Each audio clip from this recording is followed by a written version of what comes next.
साथ हैं, मिश्रा जी संघर्ष करो, हम आपके साथ हैं, मिश्रा संघर्ष करो। हम आपके साथ हैं। हाथी नहीं गणेश है, अपना विष्णु महेश है, हाथी नहीं गणेश है।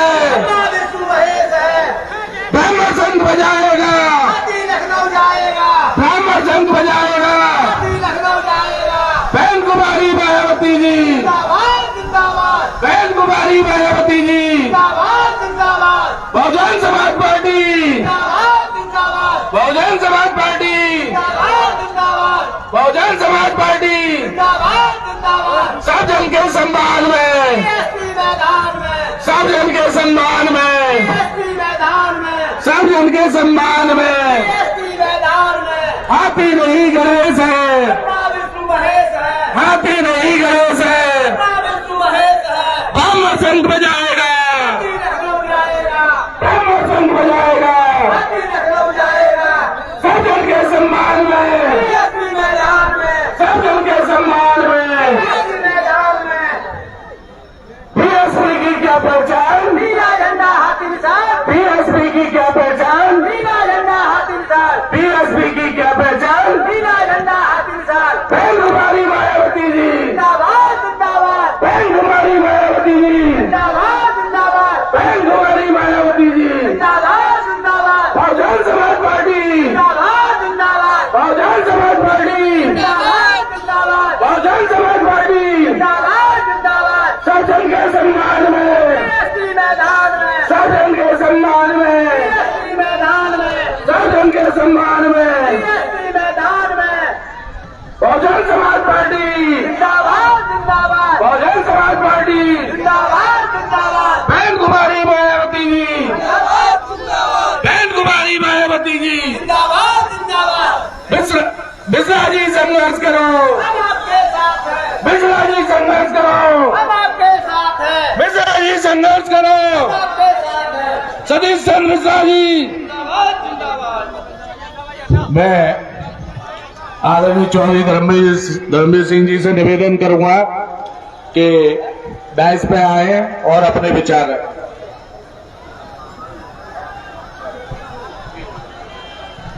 साथियों, मैं निवेदन करूंगा सभी तो स्वागतकर्ताओं की लिस्ट है, स्वागतकर्ता साथियों से निवेदन करूंगा हमारे माननीय नेताजी का, माननीय सतीश चंद्र मिश्रा जी का बड़ी माला पहना करके प्रतीक चिन्ह दे करके स्वागत करें।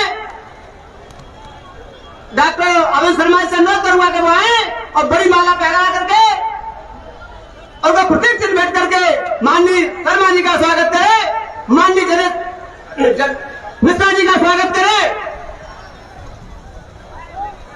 बहुजन समाज पार्टी जिंदाबाद, जिंदाबाद, बहुजन समाज पार्टी जिंदाबाद, माननीय सतीश मिश्रा जी, जिंदाबाद, जिंदाबाद, माननीय सतीश मिश्रा जी, जिंदाबाद, जिंदाबाद, माननीय सतीश मिश्रा जी, जिंदाबाद, जिंदाबाद, माननीय सतीश मिश्रा जी। जिंदाबाद, जिंदाबाद। मिश्रा जी संघर्ष करो, हम आपके साथ हैं, मिश्रा जी संघर्ष करो, हम आपके साथ हैं, मिश्रा जी संघर्ष करो। हम आपके साथ हैं। सतीश चंद्र मिश्रा जी। जिंदाबाद जिंदाबाद।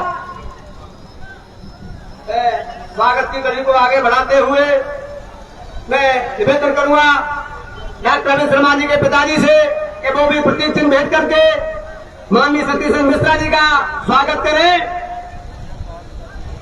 माननीय लॉर्ड साहब, मेरी आपसे गुजारिश है कृपया प्रतीक चिन्ह दे करके माननीय सतीश मिश्रा जी का स्वागत करें।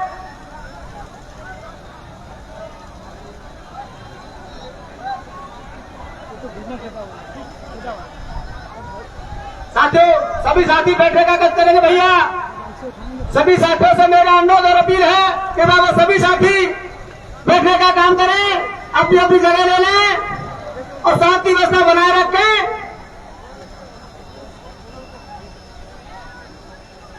माननीय हमारे प्रत्याशी जी डॉक्टर अविन शर्मा जी और उनके पिताश्री लॉर्ड साहब माननीय सतीश मिश्रा जी का स्वागत कर रहे हैं। जोरदार तालियां, जोरदार भैया नारे लगाएं। बहुजन समाज पार्टी जिंदाबाद, बहुजन समाज पार्टी जिंदाबाद, जिंदाबाद, बहुजन समाज पार्टी जिंदाबाद, जिंदाबाद, बहुजन समाज पार्टी जिंदाबाद, जिंदाबाद। बहन कुमारी मायावती जी, जिंदाबाद जिंदाबाद, बहन कुमारी मायावती जी, जिंदाबाद जिंदाबाद, बहुजन समाज पार्टी, जिंदाबाद जिंदाबाद। मिश्रा जी संघर्ष करो, हम आपके साथ हैं, मिश्रा जी संघर्ष करो, हम आपके साथ हैं। सब जन के सम्मान में, बीएसपी मैदान में, सब जन के सम्मान में। बीएसपी मैदान में।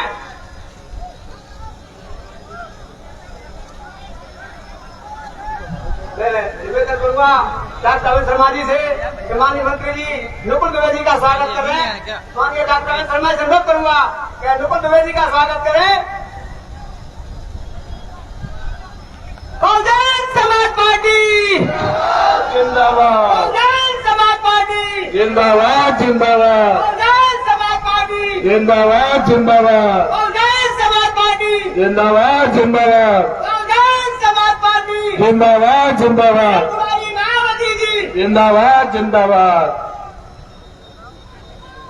हमारे डॉक्टर अविन शर्मा जी चौधरी धर्मवीर सिंह जी का स्वागत करते हुए आगे।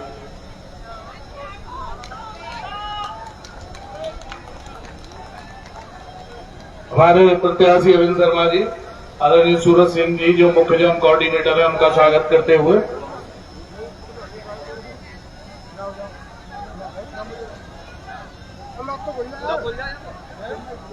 हमारे बीच में बहुजन समाज पार्टी के राष्ट्रीय प्रवक्ता माननीय चौधरी धर्मवीर सिंह जी मौजूद हैं। मेरा उनसे अनुरोध और निवेदन है वो कृपया आए और जनता जनार्दन को संबोधित करें। उनके सम्मान में साथियों जोरदार तालियां बजाएंगे, आप जोरदार नारे लगाएंगे।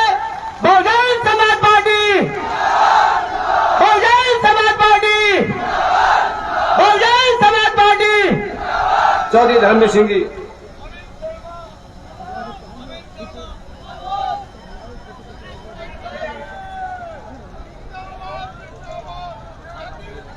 सर्वप्रथम संविधान को लिखने वाले भारत रत्न परम पूज्य बाबा साहब के चरणों में नमन करते हुए बहुजन समाज पार्टी के संस्थापक साहब मान्यवर काशीराम साहब के चरणों में नमन करते हुए इस देश की सबसे बड़ी कुर्सी को सुशोभित करने वाले किसानों के मसीहा पूर्व प्रधानमंत्री चौधरी चरण सिंह जी को नमन करते हुए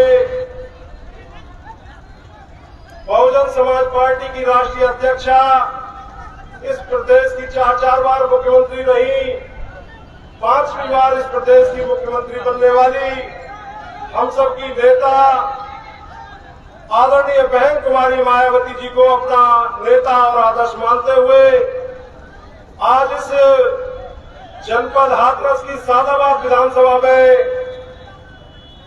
इस चुनावी जनसभा में आज के मुख्य अतिथि हमारी पार्टी के राष्ट्रीय महासचिव, member of parliament Rajya Sabha, national coordinator, हम सबके नेता आदरणीय पितातुल्य सतीश चंद्र मिश्रा जी और इस कार्यक्रम में हमारी पार्टी के बहुत ही मजबूती से काम कर रहे मुख्य सेक्टर प्रभारी माननीय सूरज सिंह जी, इस जनपद हाथरस में सादाबाद विधानसभा की आपके आशीर्वाद से इस विधानसभा को फतेह करने वाले, इस विधानसभा के बहुत ही समर्पित, पढ़े लिखे, कर्मठ और जुझारू प्रत्याशी भाई डॉक्टर अविन शर्मा जी, जनपद हाथरस के सम्मानित जिला अध्यक्ष महेश बाबू कुशवाहा साहब और मंच पर उपस्थित हम सबके युवा नेता आदरणीय कपिल मिश्रा जी और सम्मानित मंच और मेरे सम्मुख बैठे हुए इस क्षेत्र के सम्मानित जनता, मेरे बुजुर्ग नौजवान साथियों, मैं आप लोगों से सिर्फ यही अनुरोध करने आया हूं, निवेदन करने आया हूं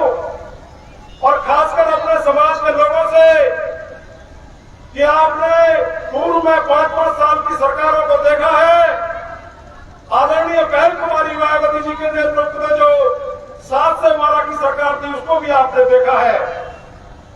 हमारे समाज के, सर्व समाज के लोगों को बहन जी ने अपनी सरकार में पूरा प्रतिनिधित्व दिया था, पूरी भागीदारी दी थी और बस भर भर करके लड़के पुलिस में भर्ती हुए थे। खासकर मैं चौधरी समाज, अपने समाज की बात करूं तो मेरे गांव से भी 5 युवाओं को रोजगार बहन जी ने सरकारी नौकरी, पुलिस की नौकरी देने का काम किया था। और दोबारा से अगर आप लोगों का आशीर्वाद रहेगा, इस प्रदेश की जनता का आशीर्वाद रहेगा, तो मैं आप लोगों को ये निश्चित बता देना चाहता हूं कि 2022 में हम पूर्ण बहुमत की सरकार बनाने जा रहे हैं आप लोगों के आशीर्वाद से। आदरणीय बहन कुमारी मायावती जी इस सूबे की कमान संभालेंगी और गुंडे, माफियाओं, चोर उचक्कों का जो स्थान आज यहाँ पर बना हुआ है वो जेल की सलाखों के पीछे होगा। सम्मानित साथियों, आपने दोनों सरकारों को देखा है और आप लोगों के बीच में जो आज गठबंधन के रूप में गठबंधन चल रहा है, मैं अपने समाज के लोगों से यह कहना चाहता हूं, बताना चाहता हूं कि अगर अजीत सिंह जी का रास्ता किसी ने रोका था तो वह मुलायम सिंह जी ने रोका था, उसको भी आपको ध्यान रखना होगा। और पड़ोस की सीट पर संजय लागर का कोई गांव नहीं है वहां पर, लेकिन अखिलेश यादव ने जान करके ये हमारे समाज के लोगों को काटने के लिए, पीछे करने के लिए एक प्रत्याशी जबरदस्ती ठोक दिया। ऐसे लोगों से आपको सचेत रहने की जरूरत है। जब ये आपके समाज का कोई भला नहीं कर सकते तो ऐसे गठबंधनों पर भी आपको कोई भरोसा करने की आवश्यकता नहीं है। ये सिर्फ बहन कुमारी मायावती जी है, ये बहुजन समाज पार्टी है जो सभी जातियों और धर्मों को साथ लेकर चलती है और सबका अगर भला कहीं है तो सर्वजन हिताय सर्वजन सुखाय के नारे के साथ में बहुजन समाज पार्टी में ही देता है। चौधरी चरण सिंह जी कहते थे कि इस देश की खुशहाली का रास्ता खेत और खलिहानों से होकर गुजरता है और मैं कहता हूं कि इस प्रदेश की, इस देश की खुशहाली का रास्ता इस नीले झंडे और हाथी के निशान से होकर गुजरता है। आप लोगों को किसी बहकावे में नहीं आना है। और एक गद्दार है जिसको बहन जी ने सड़क से उठा करके और कहां पहुंचाया उसका नाम लेने की आवश्यकता नहीं है। उस गद्दार को सबक सिखाने की आवश्यकता है। और इस क्षेत्र की जनता, चाहे वो प्रबुद्ध वर्ग के लोग हों और चाहे वो हमारे किसान के मेरे हो, ये सबक सिखाने का काम करेंगे। भगवान ने उसको मार दिया है, अब आपके वोट की ताकत की मार और जरूर पड़नी चाहिए उस पर। ये भाई अमित शर्मा जी का परिवार वो परिवार है जो सबको साथ लेकर चलता है। मैं इस परिवार से व्यक्तिगत तौर पे 15-20 सालों से जुड़ा हुआ हूँ। चूंकि मैं इसी क्षेत्र का रहने वाला हूँ, मैं कोई बाहर का नहीं हूँ, यहाँ से 5 किलोमीटर का मेरा गांव है। तो मेरे साथियों, भाइयों, मैं आप लोगों से यही कहूंगा कि भैया बस भर भर के जो है पुलिस में भर्ती भरे, अगर दोबारा ऐसा सोचना है, करवाना है तो जब बहन जी की सरकार है चुनो, भैया अमित शर्मा चुनो। जी हाथी सबको साथी है। आदरणीय हमारे पिता तुल्य माननीय सतीश चंद्र मिश्रा जी इस कार्यक्रम में मौजूद है। मैं ज्यादा वक्त न लेते हुए अपनी बात को यहीं समाप्त करूंगा और इस वादे के साथ में कि आपको एक एक वोट आदरणीय बहन कुमारी मायावती जी और हाथी के निशान पर डालना है। भाई डॉक्टर अमित शर्मा जी को भारी बमों से विजयी बनाना है। जय भीम, जय भारत, जय सर्व समाज। बहुत बहुत धन्यवाद सभी साहब। साथियों, अब आपके बीच में आपके जाने पहचाने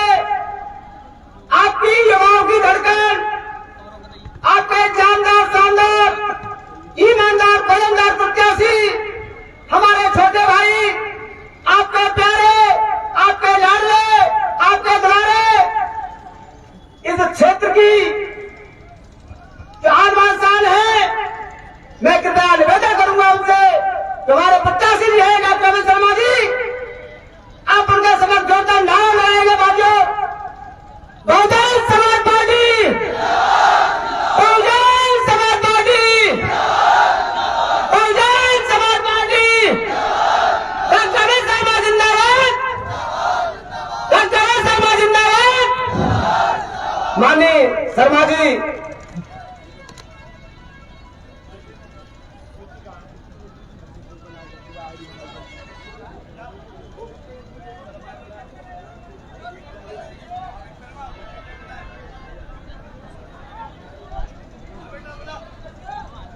सर्वप्रथम संविधान के रचयिता महामानव कहे जाने वाले बाबा साहब डॉक्टर बी.आर. अम्बेडकर जी को नमन वंदन करते हुए और हमें बहुजन समाज पार्टी देने वाले मान्यवर साहब काशीराम साहब जी को नमन वंदन करते हुए और ऐसी हमारी पार्टी की राष्ट्रीय नेता जिन्होंने आपके बीच में आपके भाई आपके बेटे को टिकट दे करके हाथी का निशान लेकर के आपके बीच में सादाबाद विधानसभा से भेजा है, ऐसी माननीय बहन कुमारी मायावती जी को अपना आदर्श नेता मानते हुए मैं आपका भाई आपका बेटा डॉक्टर अरविंद शर्मा आज के कार्यक्रम में मुख्य अतिथि के रूप में आए हुए हमारे प्रेरणा स्रोत माननीय पंडित श्री सतीश चंद्र मिश्र जी जिनसे मैं हमेशा प्रेरणा लेता रहता हूं, उन्हें अपना राजनीतिक गुरु भी मानता हूं। ऐसे आदरणीय मुख्य अतिथि महोदय जी का जो कि हमारी पार्टी बहुजन समाज पार्टी के राष्ट्रीय महासचिव हैं और राज्यसभा सांसद भी हैं और उत्तर प्रदेश में ब्राह्मणों की शान कहे जाने वाले ऐसे माननीय सतीश चंद्र मिश्रा जी को मैं सादाबाद की धरती पर बहुत बहुत अभिनंदन उनका करता हूं, बहुत बहुत धन्यवाद व्यक्त करता हूं।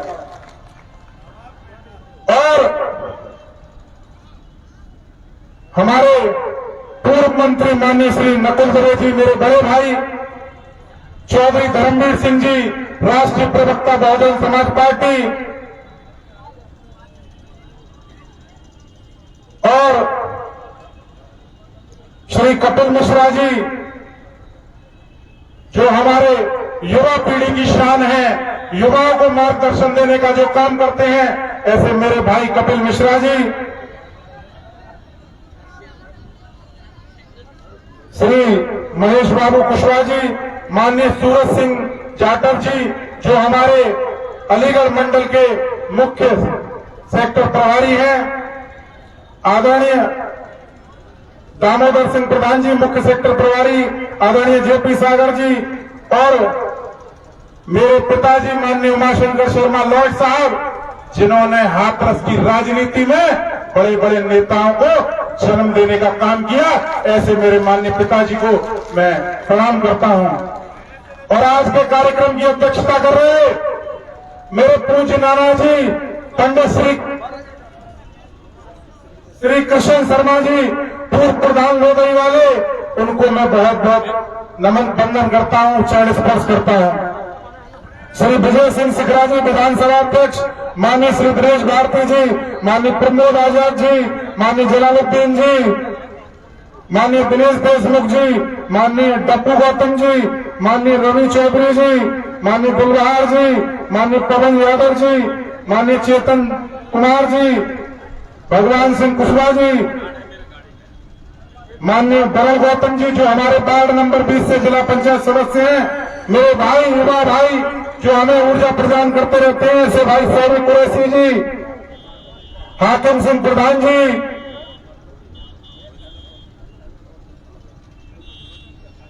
हमारे उपाध्यक्ष जी और बाकी मंच पर बैठे हुए सभी सम्मानित लोग और यहाँ मौजूद बड़ी संख्या में आए हुए बहुजन समाज पार्टी के कार्यकर्ता और मेरे सम्मानित बुजुर्ग, मेरी सम्मानित माता बहनें, मेरे युवा साथियों, मैं आपका भाई आपका बेटा आपके चरणों में अपना शीश नवा के आपको नमन वंदन करता हूं।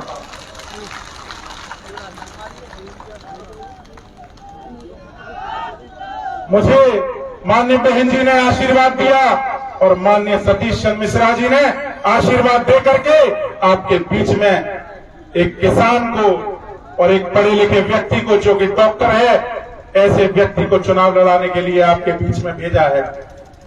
आप जानते हैं कि पूर्व में सादाबाद विधानसभा में किस तरह की राजनीति होती रही है और जो पहले बहुजन समाज पार्टी से यहां प्रत्याशी थे, आज वो भारतीय जनता पार्टी में चले गए हैं और वो इतने बड़े चुनाव भोगी हो गए हैं कि उनका स्वास्थ्य बिल्कुल खराब है। पिछले 5 वर्ष में वो कहीं आपके बीच में एक भी जगह आने का उन्होंने काम नहीं किया, पर उनके परिवार की ऐसी इच्छा कि उन्हें चुनाव लड़ाने के लिए, इतनी तबीयत खराब होने के बाद भी चुनाव लड़ाने के लिए आपके बीच में ले आए हैं। मैं कहना चाहता हूं, जो जनप्रतिनिधि होता है, जो जनता का प्रतिनिधि होता है, उसका दायित्व कर्तव्य बनता है कि अपनी जनता के चरणों में रहे मेरे भाइयों। और आरएलडी के प्रत्याशी के बारे में, जो गठबंधन के प्रत्याशी हैं, उनकी भाषा शैली और उनकी बोली के बारे में तो आपने सुना ही होगा।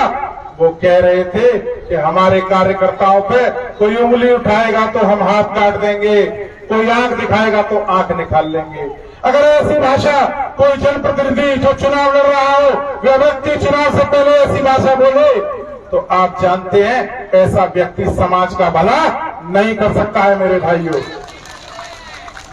माननीय बहन जी ने आपके बीच में ऐसे व्यक्ति को देने का काम किया है जो युवा होने के साथ साथ पढ़ा लिखा है। और आप जानते हैं ये पूर्व के लोगों ने सादाबाद की स्थिति एक बीमार मरीज की तरह कर दी है। कहीं भी कोई विकास का काम नहीं हुआ है। और बीमारी का इलाज कौन करता है? बीमारी का इलाज डॉक्टर करता है, और आपका भाई, आपका बेटा डॉक्टर है। आप जानते हैं कि भाजपा वाले कह रहे हैं कि गर्मी निकाल देंगे, और गठबंधन सपा लोकदल वाले कह रहे हैं चर्बी निकाल देंगे। और हमारी नेता माननीय बहन जी ने क्या कहा है कि हम भर्ती निकाल देंगे। तो हमारी नेता की सोच और इनकी सोच में कितना बड़ा अंतर है। हमारी नेता ऐसी नेता हैं जो गरीब किसान मजदूर को प्रतिनिधित्व देने वाली नेता है। भारतीय जनता पार्टी के लोग गरीब किसान मजदूर के नहीं हो सकते। वह केवल उद्योगपति पूंजीपतियों की सरकार है। और आप जानते हैं जब बहन जी की सरकार आती है तो कानून व्यवस्था चाक चौबंद हो जाती है। किसी की हिम्मत नहीं पड़ती कि आपकी तरफ कोई आंख उठा के देख जाए। और माननीय बहन जी के कार्यकाल में अधिकारी आपके दरवाजों पर चल के आते हैं। और आज की स्थिति आप देख लीजिए, कोई आपकी सुनने वाला नहीं है। और पहले 2 चरणों का चुनाव हो चुका है, 20 तारीख को तीसरे चरण का चुनाव होने वाला है। और आपको पता है पहले 2 चरणों में एक तरफा हाथी दौड़ा है, बहुत तेज दौड़ा है। और तीसरे चरण में और ज्यादा तेज दौड़ने वाला है। और हाथरस की तीनों विधानसभाओं पे आप देख रहे हैं बहुजन समाज पार्टी के माननीय बहन जी ने ऐसे प्रत्याशी आपके बीच में दिए हैं कि तीनों जबरदस्त धुआंधार चुनाव आपके बीच में लड़ रहे हैं। और हमारी माननीय बहन जी ने एक नारा दिया है, उस नारे को संकल्प के रूप में जब आप अपने घर जाएं, वोट डालने के लिए 20 तारीख को जाएं, उसको संकल्प के रूप में लेने का काम करना है। माननीय बहन जी ने कहा है कि हमें हर एक बूथ को जिताना है और उत्तर प्रदेश में बसपा को लाना है। यही हमारा संकल्प होना चाहिए। और 20 फरवरी को आपको एक एक वोट हाथी के निशान के आगे दे करके अपने भाई, अपने बेटे को सादाबाद से विधायक बनाना है, ताकि आपकी सेवा में आपका बेटा इसी प्रकार और ज्यादा ताकत और क्षमता से लगा रहे। आप जानते हैं कि आपका और हमारा जो हाथी का निशान है वो हमें पहले नंबर के खाने पे मिला है मेरे भाइयों। और उसे वोट दे करके पहले नंबर के खाने पे ही रखने की जिम्मेदारी आप सभी सम्मानित लोगों की बन जाती है। अभी हमारे माननीय अतिथिगण आपका उद्बोधन करेंगे। और बहुत धूप पड़ रही है, ऐसी धूप में भी आप लगातार बैठे हुए हैं। मैं आपका बहुत बहुत आभारी हूं, आपका बेटा हूं। अपनी झोली फैला करके आपसे वोट की भीख मांगता हूं और आपको आश्वस्त करता हूं, वादा करता हूं कि आपकी प्रतिष्ठा, मान सम्मान में कभी भी कोई कमी नहीं आने दूंगा। क्योंकि मैं सादाबाद की धरती में पैदा हुआ लाल हूं, सादाबाद की धरती पर रहता हूं और सादाबाद की धरती पर ही रहूंगा। और अन्य दोनों प्रत्याशियों को आप जानते हैं, वो सादाबाद की धरती पर रहने का काम नहीं करते हैं। इसीलिए इस रैली में वोट डाल देना मेरे भाइयों। चोरी फैला करके वोट डालने भैया सभी साथियों से। ऐसे प्रत्याशी आपको नहीं मिलेंगे। यहां से अपने बेटे को विधायक बना लेना, अपना सेवक बना लेना। मैं संकल्प लेता हूं अपने सभी माता बहन, अपने बुजुर्ग और सभी मंच पे जो मेरे मंचासीन हैं, सभी के चरणों की सौगंध खाता हूं कि कभी भी आपको अपना बेटा, अपना भाई ऐसा नजर नहीं आएगा कि आपको अपने बेटे को ढूंढना पड़े। आपका बेटा आपके दरवाजे पे खुद चल के आएगा। आपकी सेवा का संकल्प लेता हूं। यही बोलते हुए अपनी वाणी को विराम दूंगा। जय भीम, जय भारत, नमो बुद्धाय, खुदा हाफिज, जय भगवान परशुराम। बहुत बहुत धन्यवाद, बहुत बहुत आभार। साथियों, अब आपके बीच में ऐसी शख्सियत को बुलवाना चाह रहा हूं जो युवाओं की धड़कन, युवाओं के दिलों की धड़कन, युवाओं के नेता, जानदार, शानदार, जो पूरे प्रदेश में घूम रहे हैं। माननीय कपिल मिश्रा से अनुरोध करूंगा कि भाई जनता जनार्दन को संबोधित करें। साथियों, उनके सम्मान में जोरदार नारे लगाएंगे आप। Bahujan Samaj party, Bahujan Samaj party, Bahujan Samaj party, Bahujan Samaj party. माननीय कपिल मिश्रा जी।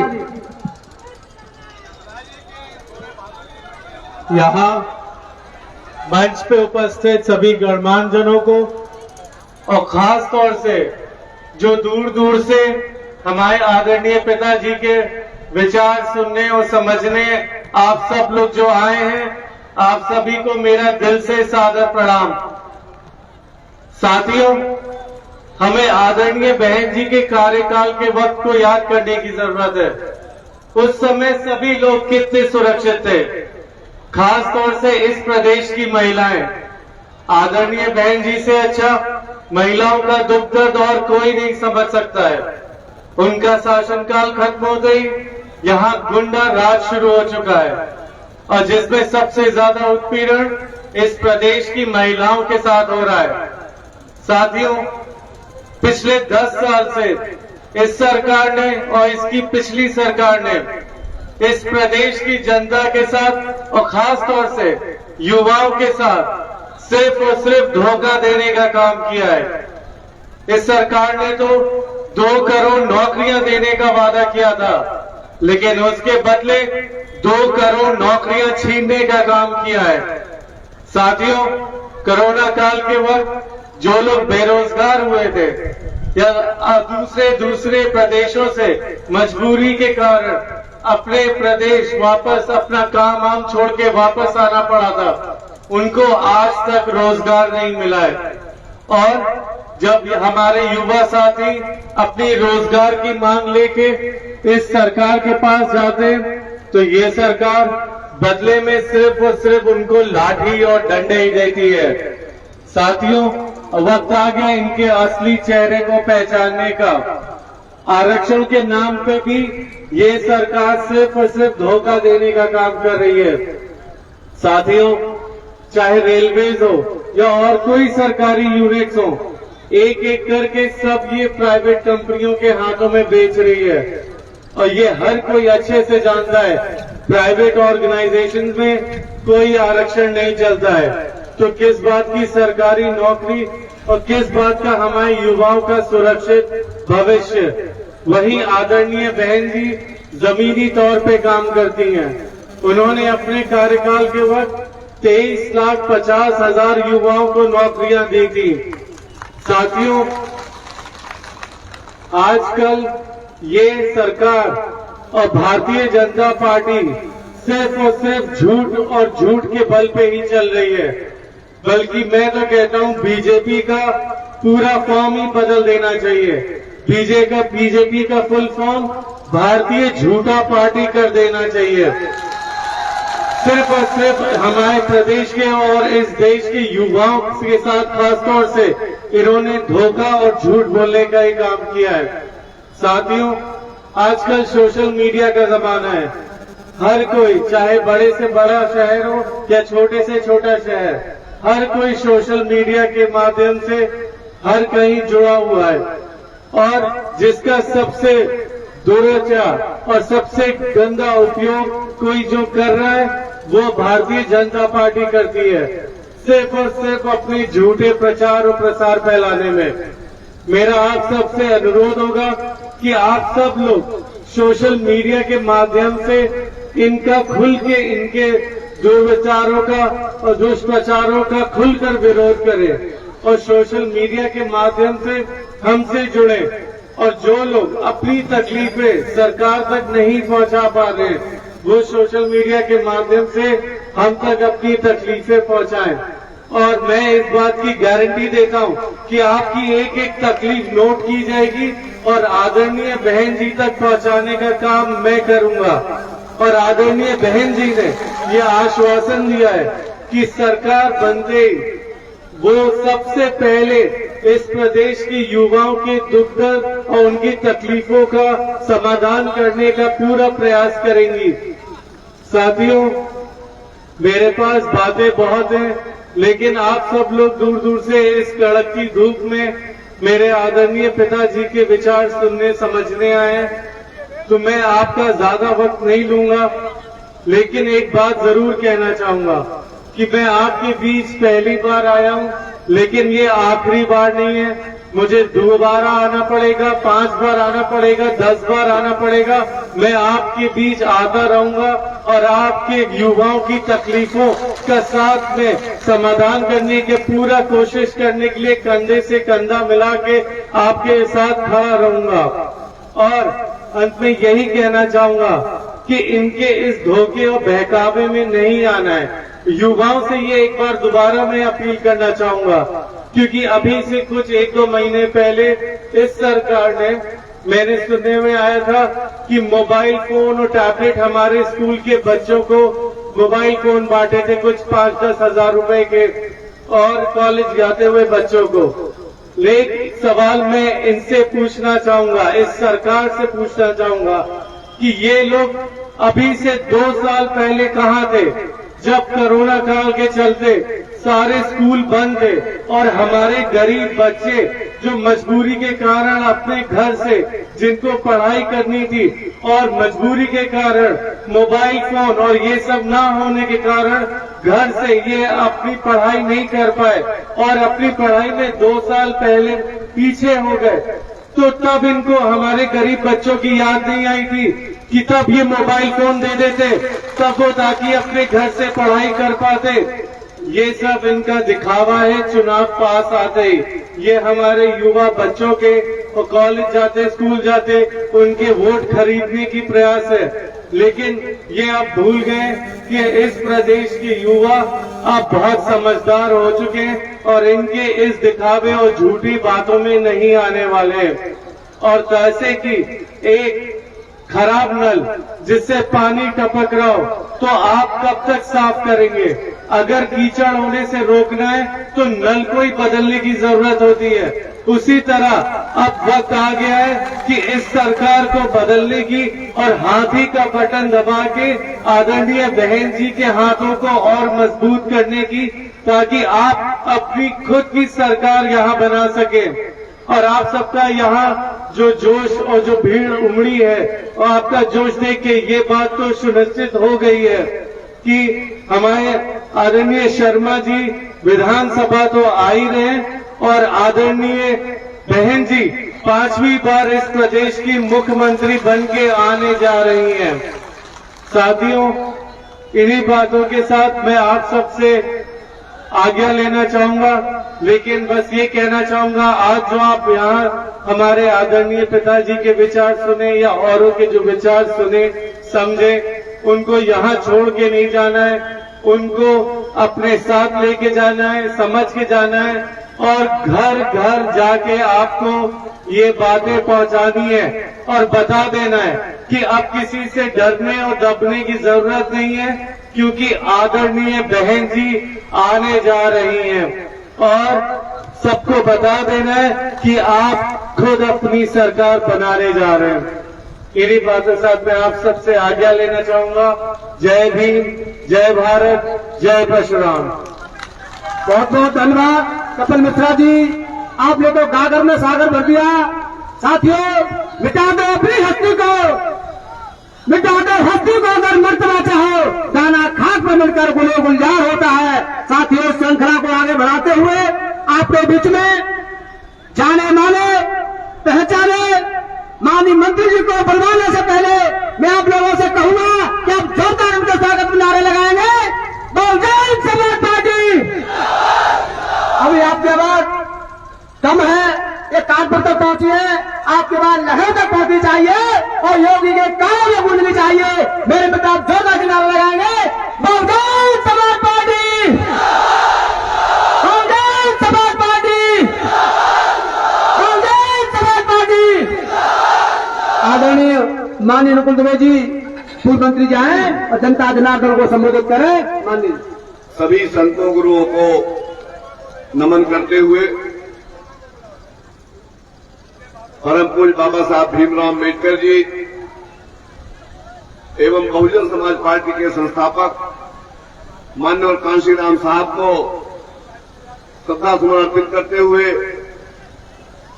आज सादाबाद के इस ऐतिहासिक मैदान में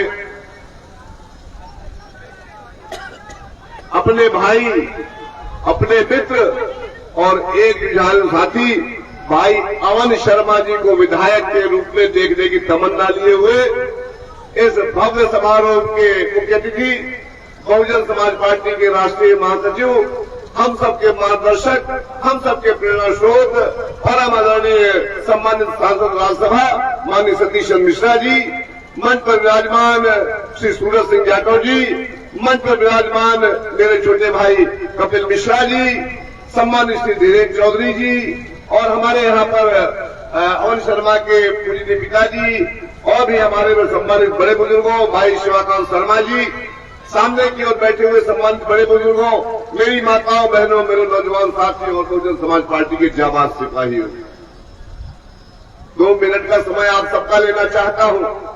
मैं आप सबसे ये जानना चाहता हूं, जितने लोग यहाँ पर खड़े बैठे हैं, कि हमको क्या 2 साल पहले की क्रांति भूल गई है? भारतीय जनता पार्टी की सरकार हुआ करती थी, यही आपका वो जनपद हाथरस है, ये बगल में आपके आगरा है, जहां पर हजारों लोगों ने पैदल चल करके अपने प्राणों की आहुति देने का काम किया। यही आपका उत्तर प्रदेश है, जब कोरोना में हजारों लाखों लोगों ने अपने प्राणों की आहुति दे दी और कोई पूछने वाला, कोई पुरसहाल नहीं था। यही आपका उत्तर प्रदेश है, इसी के बॉर्डर पर हजारों किसानों ने अपने प्राणों की आहुति दे दी, कोई उनको श्रद्धांजलि देने वाला मेरे साथियों नहीं आया। अब मैं आप लोगों से जानना चाहता हूं, संपूर्ण जनता जनार्दन से जानना चाहता हूं कि क्या हम लोग जानवर है? क्या हम लोग इंसान नहीं है? क्या हमारे दिलों में इंसानों का दिल नहीं धड़क रहा है क्या?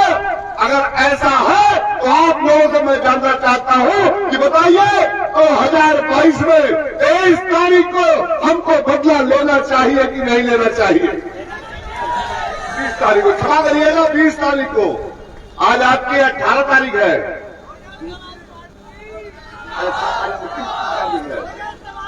18 तारीख है, 20 तारीख को वोट पड़ना है। मैं आप सबसे अपील करना चाहता हूं, आप सबसे कहना चाहता हूं, जब बटन दबाने जाना तो एक बार अपने नौनिहालों के बारे में जरूर सोच लेना। बटन दबाने जाना तो जिन लोगों को आप लोगों ने इस कोरोना में भारतीय जनता पार्टी की सरकार की लापरवाही से खोया है, उनको एक बार जरूर याद कर लेना। उन किसानों के परिवारों को जरूर याद कर लेना जिन्होंने अपने प्राणों की आहुति खाली 3 काले कानून रुकवाने के लिए, बंद कराने के लिए कि हमारे आने वाली पीढ़ी की जिंदगी सुरक्षित रहे। इसलिए मैं आप सबसे अपील करना चाहता हूं कि दोस्तों, आंख बंद करके काम करने से काम नहीं चलने वाला है। हाथरस कांड याद रखना है, फिरोजाबाद कांड याद रखना है, आगरा में हुए हत्याकांड को आपको याद रखना है, और 24 घंटे बाद, 48 घंटे बाद ये जो बटन दबाने वाला काम है, उसको आपको इतनी ताकत से करना है कि आपका ये नौजवान साथी अवन शर्मा इस पूरे क्षेत्र के लिए एक ऐसा व्यक्ति बन करके आए जो इस सादाबाद को विकास की राह पर लेके जाने का काम करे। मैं ज्यादा कुछ न कहते हुए सिर्फ इतना कहना चाहता हूं दोस्तों कि हमारी भी जिम्मेदारी उतनी है जितनी कि इन सरकारों की जिम्मेदारी है। जब आप थोड़ा सा इनको ढीला छोड़ देते हैं तो ये इस तरह के उत्पाद और अनाचार करने का काम करते हैं और उनको लगता है अरे ये सब तो हमारा ही है। ऐसे लोगों को कदापि इस प्रदेश में रहने की अनुमति आपके द्वारा नहीं देनी चाहिए। तो बताइए आप लोग हमारे पास सहमत है नहीं सहमत है? सहमत है नहीं सहमत है? अवन शर्मा को विधायक बनाना है कि नहीं बनाना है? 50 घंटा आपके पास है, 50 घंटे का समय आपके पास है। जितने लोग यहाँ पर खड़े बैठे हैं जब इस कार्यक्रम से हमारे मुख्यमंत्री महोदय को सुन करके जाए, उनकी बातों को साथ लेकर के जाए और घर घर में मैसेज देने का काम करे कि भाई सादाबाद और दोनों विधानसभाओं में हाथी ललकार चुका है, हाथी चिढ़ा चुका है, अब हाथी को रोकने वाला कोई नहीं है। मैं बड़े सम्मान के साथ आमंत्रित करता हूँ बहुजन समाज पार्टी के राष्ट्रीय महासचिव परम आदरणीय सतीश चंद्र मिश्रा जी को माइक पर आए, हम सबको आशीर्वाद दे और हम सब में इतनी ताकत भर दे कि हम रावण शर्मा को 10 मार्च को इसी मैदान में विधायक के रूप में उनका सम्मान करने का करे। माननीय मुख्यमंत्री महोदय। Bahujan Samaj party, Bahujan Samaj party. साथियों, जिनका आपको बेसब्री से इंतजार था, आप इस कड़कड़ाती धूप में सुबह 11 बजे से बैठे हैं, वो आपके बीच में संबोधन देने का काम करेंगे। और मैं निवेदन करूंगा सभी जनता से कि उनको विचारों को सुने और उनके विचारों को सुन करके गांठ बांध करके ले जाए और आने वाली 20 तारीख को उनके विचारों से अवगत होकर के बहुजन समाज पार्टी के चुनाव चिन्ह हाथी को सामने बटन दबा करके विजय बनाने का काम करेंगे। माननीय सतीश चंद्र मिश्रा से मैं अनुरोध करूंगा कि भाई और राष्ट्रीय महासचिव तो हमारे बीच में है। साथियों, सतीश चंद्र मिश्रा जी ऐसे जो पूरे प्रदेश में ही नहीं पूरे भारत में जाने माने जाते हैं और वो बहुजन समाज पार्टी राष्ट्रीय महासचिव भी है। मैं उनसे निवेदन करूंगा कि वो आए और जनता जनार्दन को संबोधित करें। माननीय मिश्रा जी। मंच पर उपस्थित बहुजन समाज पार्टी के सभी सम्मानित नेतागण, श्री नकुल दुबे जी, उत्तर प्रदेश के पूर्व कैबिनेट मंत्री श्री सूरज सिंह जी, इस मुख्य सेक्टर प्रभारी, मुख्य सेक्टर इस पूरे सेक्टर के, और इनके पास कई और भी सेक्टर हैं जहां की ये प्रभारी हैं, बहन मायावती जी का इनको आशीर्वाद प्राप्त है और ये सबको आगे बढ़ाने का काम बखूबी करने का काम कर रहे हैं। कई जगह पर जहां पर ये इंचार्ज थे वहां के चुनाव भी हो गए और वही अभी हम पूछ रहे थे कि कोई एक सीट तो बताइए जो आपके क्षेत्र में थी जिसमें आपको लग रहा है कि हम लोग चुनाव नहीं जीत रहे हैं। बोले हम एक भी सीट नहीं बता सकते, अभी तो सब की सब सीटें हम लोग जीत रहे हैं। ये खुशखबरी इन्होंने देने का काम किया। श्री धर्मवीर सिंह जी जो कि भाईचारा के साथ साथ में और हमारे राष्ट्रीय प्रवक्ता भी हैं और आप इनको बखूबी रोज दिन में एक एक बार नहीं कई बार आप हर चैनल में, मंच में और हर जगह देखते हैं कि किस तरीके से मजबूती के साथ बहुजन समाज पार्टी का पक्ष रखने का काम करते हैं। वो भी हमारे बीच में बैठे हुए हैं। श्री अविन शर्मा जी, जिनके डॉक्टर अविन शर्मा जी जो कि सादाबाद से, जिनको बहन मायावती जी ने, हमारी पार्टी की राष्ट्रीय नेता ने इनको आशीर्वाद दे करके आपका आशीर्वाद प्राप्त करने के लिए यहां भेजा है, वो भी हमारे बीच में मौजूद हैं और वो आज इस सभा के, इस जनसभा के सही मायने में दूल्हा तो वही है, क्योंकि हम लोग तो इनके यहाँ बीच में आए हैं और इनको जिता करके विधानसभा में पहुंचाने की जिम्मेदारी आप सब जो यहाँ बराती के रूप में आए हैं आपकी होती है कि आप इनको जिता करके और विधानसभा में भेजिए और उस दिन ये आपका स्वागत करेंगे।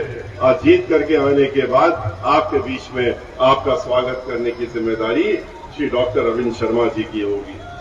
भाइयों, यहाँ पर हमारे बीच में और भी पार्टी के बहुत प्रमुख नेतागण बैठे हुए हैं।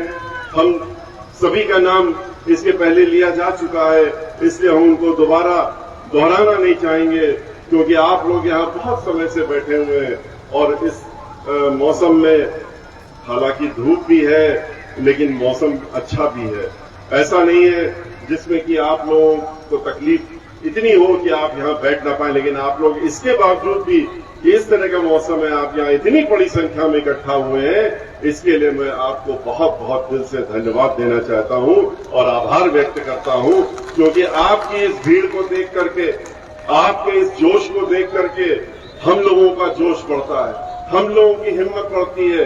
बहुजन समाज पार्टी दूसरों की नींद उड़ाने का काम आपकी ऐसी भीड़ को दिखा करके देखने के बाद दूसरों की नींद भी उड़ाने का काम करती है। उन सभी लोगों का जो कि यहाँ पर चुनाव लड़ रहे हैं, कुछ लोग चुनाव जीतने के लिए लड़ते हैं, कुछ चुनाव जानते हैं कि हम तो हार ही रहे हैं, लेकिन चलो 2-4 वोट काट लें, कुछ लोग उसके लिए भी लड़ते हैं। तो यहाँ पर डॉक्टर रविंद्र शर्मा जी आपके बीच में चुनाव जीतने के लिए लड़ रहे हैं, बाकी लोग जो हैं वो दूसरे कारणों से चुनाव के लिए लड़ रहे हैं। इसलिए आपको ये ध्यान रखना होगा, जैसे नकुल दुबे जी ने कहा, समय कुछ नहीं बचा अब आपके पास। आज 18 तारीख है, 24 घंटे के बाद आपकी 20 तारीख आ जाएगी, 36 घंटे के बाद, और 20 तारीख को आपको अपना वोट डालना है। और उस दिन जब आप वोट डालेंगे तो वोट डालते ही, हाथी का बटन दबाते ही आप अपना भविष्य बनाने का काम करेंगे।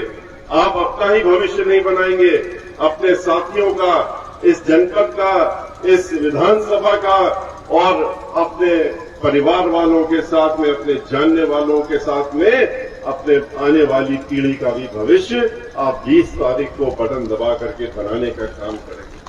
जो 10 वर्षों से अंधकार में भेजने का काम किया है उत्तर प्रदेश में आम जनता को इन दोनों सरकारों ने, वो किसी से छुपा नहीं है। समाजवादी पार्टी की सरकार तो जब भी आती है, आते ही आपको मालूम है कि वो गुंडागर्दी, माफियागर्दी, दहशतगर्दी, डकैती, फिरौती, लूटमार, बलात्कार, इन सब चीजों की एक घड़ी लग जाती है। और इनका यही कहते हैं कि हमारा परिचय ही यही है। और ये जितने शब्द मैंने भी आपसे इस्तेमाल किए समाजवादी पार्टी के बारे में कि समाजवादी पार्टी को इससे पहचाना जाता है, ये सारे अल्फाज जो हैं और भारतीय जनता पार्टी के, ये हम नहीं, ये प्रदेश का हर व्यक्ति कहता है, हर आम आदमी कहता है, क्योंकि उन्होंने उनका उस चेहरा को देखा है। उन्होंने देखा है कि कैसे समाजवादी पार्टी की जब सरकार आई थी, उत्तर प्रदेश में दंगे फसाद, 134 दंगे उत्तर प्रदेश में हुए थे। दंगे, बहन मायावती जी की भी तो सरकार थी, एक भी दंगा नहीं, एक भी फसाद नहीं, तो फिर ये 134 दंगे कहां से हो गए? इसलिए होते हैं कि दंगे होते नहीं हैं, दंगे कराए जाते हैं। और ये समाजवादी पार्टी और भारतीय जनता पार्टी की देन होती है। ये मिलजुल करके इसको करने का काम करते हैं।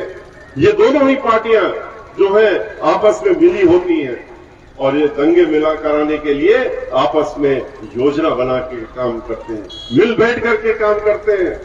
ये एक दूसरे को वोट मजबूत करने के लिए योजना बनाते हैं और ये अभी से नहीं, ये शुरू से होता चला आ रहा है। 2003 में याद करिए, समाजवादी पार्टी की सरकार किससे बनवाई थी? भारतीय जनता पार्टी ने बनवाई थी। भारतीय जनता पार्टी ने बहुजन समाज पार्टी के 37 एमएलए तोड़ करके और उसके बाद कांग्रेस पार्टी के साथ मिलकर के और इन्होंने समाजवादी पार्टी की सरकार बनाई थी। तभी से ये आपस में एक दूसरे से मिले हुए, उसके पहले से मिले हुए। आपने देखा कि कैसे पार्लियामेंट के अंदर समाजवादी पार्टी के मुखिया श्री मुलायम सिंह यादव जी ने उनको आशीर्वाद देने का काम किया था। मोदी जी को कहा था कि हमारी पार्टी का आशीर्वाद आपके साथ में है कि आप जो है जीत करके आइए और देश के प्रधानमंत्री बनिए। इससे ज्यादा बड़ा और क्या आपको खुलासा चाहिए कि ये आपस में मिले होते हैं। इतना ही नहीं, आपने अभी कुछ दिन पहले भी देखा कि कैसे आरएसएस के मुखिया भागवत जी और कैसे श्री मुलायम सिंह यादव जी, ये दोनों ही मिलकर के और बैठक कर रहे थे दिल्ली में, एक साथ बैठ करके एक सोफे में बैठ करके, और उत्तर प्रदेश का चुनाव कैसे लड़ा जाए इसकी योजना बना रहे थे। ये तस्वीर भी सबके सामने बाहर आ गई थी। और इसीलिए हम लोग कहते हैं ये एक ही सिक्के के दो पहलू हैं, इनमें कोई फर्क नहीं है। ये इसी तरह की बातचीत करेंगे कि लोगों के आपस में मनमुटाव, लोगों का बढ़े, भाईचारा खत्म हो और उससे इनका उल्लू सीधा हो सके। बहन मायावती जी ऐसा नहीं करती हैं। बहन मायावती जी भाईचारा बनाने का काम करती हैं। पूरे उत्तर प्रदेश में अगर उन्होंने सर्वजन हिताय और सर्वजन सुखाय की सरकार बनाने का नारा दिया था तो उसको अमली जामा भी पहनाने का काम बहन मायावती जी ने किया था। सारे समाज को एक साथ लेकर के, सबको उचित स्थान देकर के, चाहे वो कोई भी हो, चाहे वो दलित समाज के हमारे भाई बहन हो, चाहे पिछड़ा वर्ग के समाज के भाई बहन हो, चाहे हमारे किसान भाई हो, चाहे मजदूर हो और चाहे अपर कास्ट में ब्राह्मण समाज के लोग हों, बहन मायावती जी ने सबको आगे पहुंचाने का काम किया था। और अल्पसंख्यक समाज के जो हमारे साथी हैं उनको उन्होंने ये दिखाने का काम किया था कि आपको डरने दबने की जरूरत नहीं है, आपको हमारे साथ में खड़े रह करके और भाईचारा बनाते हुए अपना सम्मान पूर्वक जीवन भी व्यतीत करना है और अपना हिस्सा भी लेने की जरूरत है, वो भी हम देने का काम करते हैं। आपने देखा कि समाजवादी पार्टी की सरकार खत्म होने के बाद लोग उनसे परेशान होकर के भारतीय जनता पार्टी को लेकर के आए थे। ये सोच करके आए थे कि भारतीय जनता पार्टी तो बहुत अच्छी पार्टी है क्योंकि इतने अच्छे अच्छे लुभावने वादे करती है, बहुत अच्छे वादे करती है। और लेकिन क्या निकला अंत में? इनसे ज्यादा झूठ बोलने वाला कोई शायद होगा ही नहीं। झूठे वादे करके लोगों से वोट को ले लिया और एक भी वादा पूरा करने का काम नहीं किया, सिर्फ धोखा और धोखा और धोखा ही देने का काम किया। और इसीलिए अगर कपिल मिश्रा कह रहे हैं कि भारतीय जनता पार्टी को भारतीय झूठी पार्टी कहना चाहिए तो वो कोई गलत बात नहीं है, क्योंकि ये ऐसा ही करते हैं। किससे किससे झूठ नहीं बोला इन्होंने किसानों से कहा कि हम तुम्हारी आमदनी 2 गुना कर देंगे, तुम हमारे साथ में आ जाओ, हमको वोट दे दो। किसान, भोले भाले किसान, उन्होंने इनको वोट दे दिया, सोचा कि ये तो हमारी आमदनी 2 गुना करने की बात कर रहे हैं। और क्या इन्होंने करा? क्या 2 गुना आमदनी बढ़ाने का काम किया?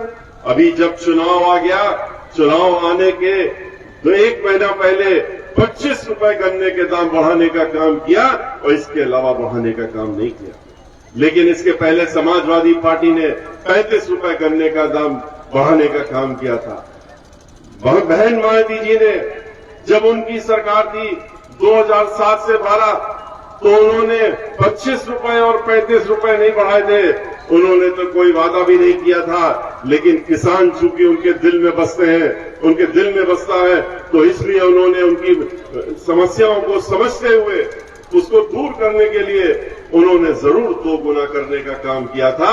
125 रुपए क्विंटल दाम था गन्ने का, उसको बढ़ा करके 250 रुपए क्विंटल करने का काम बहन मायावती जी ने किया था, किसी और ने नहीं किया था। और इस बात को किसान आज भी नहीं भूलते हैं। किसानों की हर तरह की समस्या, चाहे उनकी बिजली की समस्या हो, चाहे अन्य समस्याएं हो, सभी को उन्होंने पूरा करने का काम किया था, दूर करने का काम किया था। इस तरीके से नहीं कि आज किसान जो है रात भर जाग करके खाली जानवरों को हाँकने का काम करता है और अपने खेतों को बचाने की कोशिश करता है।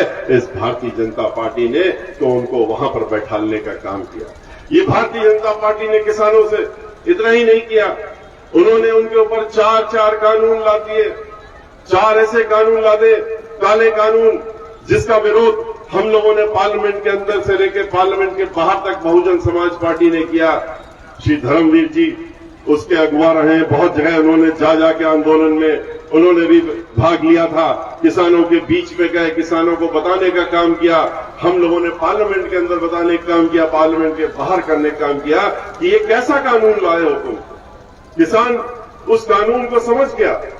ऐसा कानून ला रहे थे जो कि उसमें किसान को अपनी जमीन पट्टे पर मजबूरन, कुछ उद्योगपति जो इनको चंदा देते हैं, थोड़ा बड़ा चंदा नहीं देते, हजारों लाखों करोड़ रुपया इनको चंदा देते हैं, उन्होंने कहा कि हमको जमीन चाहिए किसान की, तो इन्होंने कानून बना दिया और उन पट्टे में उन जमीनों को उन उद्योगपतियों को देने का कानून बना दिया। पूरे प्रदेश और देश का किसान इस बात को समझ गया इनकी नीयत क्या है कि ये जमीन हमारे हाथ से एक बार चली गई, उसके बाद दोबारा हमारे पास वापस आने वाली नहीं है और जीवन भर हम कोर्ट कचहरी करते रह जाएंगे, इन उद्योगपतियों से लड़ नहीं पाएंगे और ये जमीन हमारे हाथ से चली जाएगी। किसान जो है पूरे देश में आंदोलन किया, उससे 700 से ज्यादा लोगों की शहादत हो गई, लेकिन इन्होंने कानून वापस नहीं लिया। इन्होंने उसके बाद कोशिश करी कि उनका हम आंदोलन खत्म कर दें। उसके लिए इतना नीचे गिर गए कि 4 किसानों को इन्होंने गाड़ी से कुचल करके मारने का काम किया और 1 दर्जन से ज्यादा के लोगों को अपंग बनाने का काम किया, जो हमेशा के लिए अपंग हो गए इनकी गाड़ियों के नीचे आकर के। ये ऐसी सरकार, और जिन्होंने हत्या की, जिनके ऊपर सर्वोच्च न्यायालय, इन्होंने तो हरी झंडी दिखा दी थी कि कोई उसमें दोष नहीं है मंत्री जी या उनके लड़के का, लेकिन सर्वोच्च न्यायालय बीच में आ गई। सर्वोच्च न्यायालय ने उसमें अपनी खुद की देखरेख में इंक्वायरी की, एसआईटी बनाई, तो उसमें खुल करके आ गया कि किसान जो है, किसानों को दबाने की योजना सोची समझी योजना थी और ये हत्या है। और उन्होंने उसके बाद आपने देखा कि उनको मजबूरन बंद करना पड़ा उस लड़के को, लेकिन क्या हुआ? न मंत्री को मंत्री पद से हटाया, मंत्री आज भी बने हुए हैं, डंके की चोट में बने हुए हैं, दिखा करके बने हुए किसानों को और धमकाते हुए बने हुए। उनके वीडियो धमकाने वाले सबने देखे। यहां खत्म हो जाने दो चुनाव को, हम देख लेंगे कि किसान को, ये भी सुना उन्होंने, लोगों ने, किसानों ने, और उसके बाद भी उनको मंत्री बना के रखा हुआ है और उनके लड़के को 4 महीने के अंदर बेल दे करके और बाहर कराने का काम इस सरकार ने किया। बेल मिलने के लिए क्या होता है? सरकारी वकील जो कागज रखता है उसी पर अदालत सामने अपना निर्णय देती है, और उन्होंने इनको बचाने की योजना बनाने के लिए ऐसे कागज तैयार किए जिससे कि उसको बेल हो जाए और ये किसानों से इन्होंने कहा कि आंदोलन वापस ले लो, हम तुम्हारे ऊपर लाखों मुकदमे जो हमने दर्ज कर दिए हैं वो हम वापस ले लेंगे, हम तुम्हें न्यूनतम पैसा देने का कानून बना देंगे। किसानों ने आंदोलन वापस ले लिया, लेकिन जिस दिन किसानों ने आंदोलन वापस लिया, अगले ही दिन इनके केंद्रीय मंत्री खुद कहते हैं, जाकर के महाराष्ट्र में, नागपुर में अपने एक भाषण में कहते हैं कि यह कानून तो हमने चुनाव के दबाव में वापस लिया और चुनाव खत्म होने के बाद इसमें हम पुनः निर्णय लेंगे और इसको लाने का काम करेंगे। तो इस तरह से धोखा देने का काम इन्होंने किसानों को करने का काम किया। लेकिन आज किसान जो है जागरूक हो गया, किसान ये समझ चुका है कि हमें किसके साथ जाना है, हमें भारतीय जनता पार्टी के साथ जाना है या हमें समाजवादी पार्टी का जो गठबंधन है उसके साथ जाना है, जिसने कि उनको धोखा दिया। जब दंगे फसाद हो रहे थे तो वो सफाई में नाच गाना देख रहे थे और मजे ले रहे थे, उनको देना है, या जिन्होंने 25 रुपए दाम बढ़ाने का काम किया था, 35 रुपए समाजवादी बढ़ाने का काम किया था, उनके साथ जाना है, या बहन मायावती जी के साथ जाना है, जिन्होंने हर प्रकार से किसानों को उनकी सुरक्षा के साथ साथ में उनका अनाज का सही दाम भी देने का काम किया। और इतना ही नहीं, उन्होंने अभी ये भी वादा किया, बहन मायावती जी जो कहती है वो करके दिखाती है, इन लोगों की तरह नहीं कि जब चुनाव आता है तो घोषणा पत्र लेकर के आ जाते हैं, संकल्प पत्र लेकर के आ जाते हैं, 5 साल के लिए झूठ बोलने का एक कागज बनाते हैं कि हम 5 साल के लिए आपको ये देंगे वो देंगे, और फिर झूठे वादे करके और वोट लेने का काम करते हैं। बहन मायावती जी ने कहा है कि हमारी सरकार बनने दो, और हम किसानों से वादा करते हैं कि चाहे जितनी कोशिश कर ले, जो ये धमका रहे हैं हम दोबारा काला कानून लाएंगे, काला कानून लाने की कोशिश कर ले, लेकिन उत्तर प्रदेश में ये कानून हम लागू नहीं होने देंगे। इसके लिए हमको जो भी करना पड़े हम करेंगे और किसानों को उनका न्याय दिलाने का काम हम करेंगे, ये बहन मायावती जी ने कहा। इन्होंने इतना ही नहीं, इन्होंने महिलाओं को भी धोखा दिया, महिलाओं के साथ में भी वादा खिलाफी की, महिलाओं से कहा कि तुम हमको वोट दे दो, हम तुम्हें सुरक्षा देंगे। सुरक्षा क्या दी इन्होंने? महिलाओं ने जाकर के अपना वोट दे दिया, उनसे इन्होंने कहा कि हम तुम्हारे रसोई के दाम भी करने का काम करेंगे, हम तुम्हारे खर्चे कम कर देंगे। महिलाओं ने जाकर के वोट दे दिया, लेकिन आज क्या सुरक्षा मिली महिलाओं को? उत्तर प्रदेश का क्या हाल है? आज ये हम नहीं कह रहे हैं, ये इनकी खुद की एनसीआरबी की रिपोर्ट है, जो सरकारी रिपोर्ट होती है, उसमें ही लिख करके आया है कि उत्तर प्रदेश में हर 2 घंटे में एक महिला के साथ में बलात्कार और हर 2 घंटे में महिला के साथ में दुराचार आज उत्तर प्रदेश में हो रहा है। ये सुरक्षा देने का काम इन्होंने महिलाओं को किया। महिलाओं से कहा इन्होंने कि हम तुम्हारा खर्च कम करा देंगे रसोई का। आपने देखा कि इन्होंने हर चीज के दाम बढ़ा दिए, और क्यों न बढ़ जाए, कई गुना दाम बढ़ गए। जब आप पेट्रोल और डीजल का दाम 100 के पार कर देंगे तो ये दाम तो बढ़ ही जाएंगे। इन्होंने यही किया। आज रसोई जहां 50 रुपए में अगर चलती थी दिन भर में, तो वो 500 के पार पहुंच गई। सिलेंडर जहां 200 रुपए का मिलता था, उसको 1200-1300 पे पहुंचाने का काम इन्होंने करने का काम किया। ये भारतीय जनता पार्टी की सरकार है। भारतीय जनता पार्टी और समाजवादी पार्टी, इनमें ज्यादा फर्क नहीं है। भारतीय जनता पार्टी वो पार्टी है जिसने हाथरस जिले में ऐसा कांड किया, ऐसा काम किया, जिससे पूरा देश पूरे विश्व में लज्जित होना पड़ा। महिलाओं की बात करते हैं, हमारे एक बेटी, दलित समाज की बेटी, यही इसी हाथरस में उसके साथ में बलात्कार होता है और उसके बाद उसकी मृत्यु हो जाती है। मृत्यु होने के बाद उसका मृत्यु शरीर भी घर वालों को देखने को नहीं दिया जाता।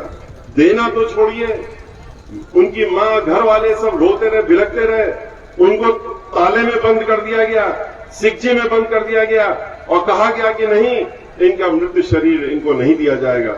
मीडिया के लोग कोशिश करते रहे, उनको 2-2 किलोमीटर लाठियां मार करके भगाने का काम किया गया। और इतना ही नहीं, इसके बाद आपने ये भी तस्वीर देखी कि माननीय मुख्यमंत्री जी स्वयं बैठ करके लखनऊ में खुद टेलीविजन के सामने बैठे थे, कंप्यूटर के सामने बैठे हुए थे और हाथरस का दृश्य देख रहे थे रात के 2 बजे। और हाथरस का जिलाधिकारी उसको खड़ा कर रखा था पैरों में और कहा था कि तुम हिलोगे नहीं वहां से, हम देख रहे हैं तुमको, तुम क्या कर रहे हो। और निर्देश ये था कि किसी भी प्रकार से उसका मृत्यु शरीर उनके घर वालों को नहीं मिलना चाहिए, क्योंकि उसमें जो मुलजिम है वो हमारे अपने हैं, उनको हमें बचाना है। ये निर्देश था। जिलाधिकारी खड़े रहे वहां पर और अंत में 2:30 बजे रात में पुलिस के एक कांस्टेबल के माध्यम से मिट्टी का तेल डाल करके और उसका शरीर जलाने का काम, ये घृणित कार्य करने का काम आप सबने देखा, पूरे देश ने देखा, पूरे विश्व ने देखा और सब जगह वो तस्वीरें छपी। कहा गया कि एक ऐसा देश है भारतवर्ष जहां पर कि एक प्रदेश है उत्तर प्रदेश और उसमें एक जिला है हाथरस, जहां पर कि इस तरह से कार्य हुआ है। एक लड़की के साथ में, उसके मृतक शरीर के साथ में इस तरीके से कार्य। ये हाथरस वही है जहां पर खाली उस लड़की के ही साथ में नहीं हुआ, अभी उसके बाद हाल में ही महीने भर पहले की बात है, 1.5 महीने पहले की बात है, एक ब्राह्मण समाज की महिला रेणु शर्मा, उसके साथ क्या हुआ वो भी आपने देखा। रेणु शर्मा यहां पर जो थी, एक काम वो लोगों के बीच में बहुत ही पॉपुलर थी, बहुत ही प्रतिष्ठित थी और वो लोगों का काम करती थी। पूर्व ब्लॉक प्रमुख या पूर्व पंचायत के अध्यक्ष भी नहीं है। और उसके बाद भारतीय जनता पार्टी और समाजवादी पार्टी उनकी राजनीतिक इस कार्यशैली से बहुत दुखी, नाराज हो गए थे, क्योंकि उनको हरा नहीं पाते थे। इसलिए उन्होंने उनके ऊपर फर्जी मुकदमे दर्ज करा दिए, फर्जी एफआईआर दर्ज करा करके और उनको जेल में भेज दिया। और उनको ही नहीं, उनके पति को भी, उनके पति के भाई को भी, सभी को जेल में डालने का काम किया और रेणु शर्मा को जेल में डाल दिया। उसके बाद वो बीमार हो गई, उनकी बेल हो गई। जब बेल हो गई तो बेल होने के बाद भी रेणु शर्मा को इन्होंने जेल से बाहर नहीं आने दिया। कब आने दिया? 15 दिन बाद, जब उसकी जेल के अंदर मृत्यु हो गई तब उसको जेल से बाहर आने दिया। ये सोच है इनकी। आपने देखा किस तरह से खुशी दुबे महिलाओं की बात करते हैं, उनकी सुरक्षा की बात करते हैं।